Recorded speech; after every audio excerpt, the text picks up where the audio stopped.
Internautas, eu sou o Dr. Jean Wallenstein, sou médico infectologista do Instituto de Infectologia Emílio Ribas aqui em São Paulo. A gente vai falar um pouquinho mais sobre dengue. Nunca é pouco levar e levantar esses alertas para todos vocês. A dengue é uma doença que é transmitida pelo Aedes aegypti fêmea, é a única que consegue fazer a picadinha e colocar o vírus na corrente sanguínea. Quando existe a presença desse vírus na corrente sanguínea, ele vai para todas as partes do corpo, passando um pouquinho pelo fígado, um pouquinho especialmente pelos músculos, aonde ele dá essa dor intensa, dor do corpo, dor nas juntas e uma dor de cabeça que tem uma característica muito peculiar a ele, que é uma dor em cima e atrás dos olhos, exatamente porque compromete os músculos que são responsáveis pela movimentação dos olhos. Junto com isso, febre e uma indisposição. As pessoas têm uma dificuldade de voltar a fazer as suas atividades do dia a dia. É muito importante que as pessoas que têm os sintomas procurem um profissional de saúde para definirem se isso é dengue mesmo. Até porque a dengue promove algumas alterações no sangue, como uma diminuição das plaquetas, que são células muito importantes e ajudam na nossa coagulação. O nome delas já fala plaquetas, elas são forma de placa e quando a gente bate ou tem algum ferimento, essa plaquinha simplesmente fecha esses locais e ajudam a impedir que haja a continuidade do sangramento. Nunca façam uso de nenhuma medicação por conta própria. Procure que o médico oriente. Por quê? Se essa plaqueta baixa e o uso de anti-inflamatórios, por exemplo, podem levar a sangramentos, principalmente sangramentos do estômago, decorrentes de gastrite. Então, não usem nenhuma medicação, procurem o médico. Geralmente, as medicações que são utilizadas são medicações que nós chamamos sintomáticos, que diminuem os sintomas, diminuindo a febre e diminuindo a dor. Lembrem-se, 80% dos focos de dengue são encontrados dentro de casa. Portanto, nós somos as principais formas de controlar o mosquito. O mosquito, quando ocorre a deposição dos ovinhos, ele, depois de 7 ou 10 dias desse ovinho, ele se transforma em mosquito. Então não adianta olhar a caixa d'água ou a laje a cada 15 ou 20 dias.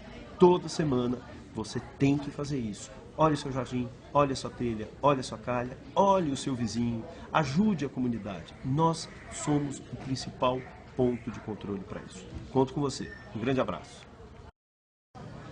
Agora nós temos circulante um novo vírus que hoje, principalmente na região do Nordeste, ele tem acometido muitas pessoas, que é o Zika vírus.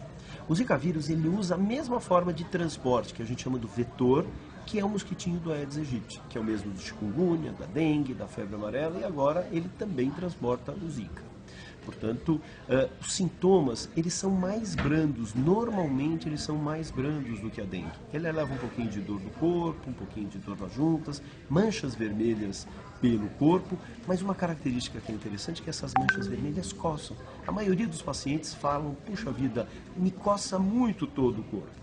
Porém, ela não leva a grandes complicações, exceto em algumas situações.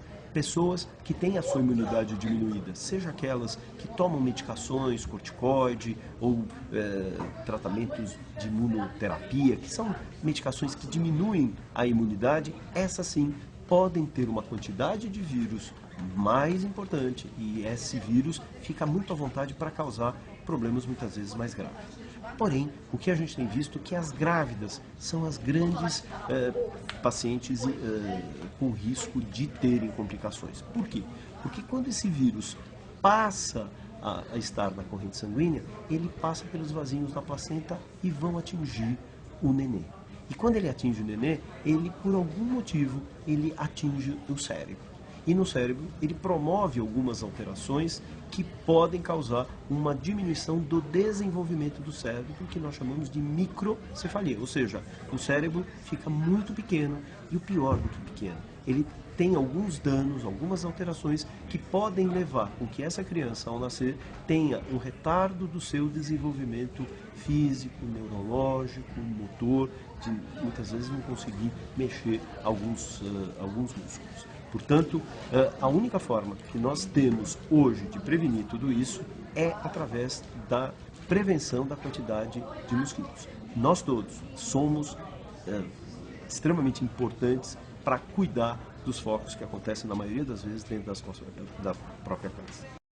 O chikungunya é um novo vírus que tem comprometido algumas pessoas, principalmente na região do nordeste do nosso país. A forma de transmissão é a mesma da febre amarela, da dengue, do zika, é através do Aedes aegypti, que é aquele mosquitinho fêmea que vai lá, pica o paciente e acaba colocando esse vírus na circulação.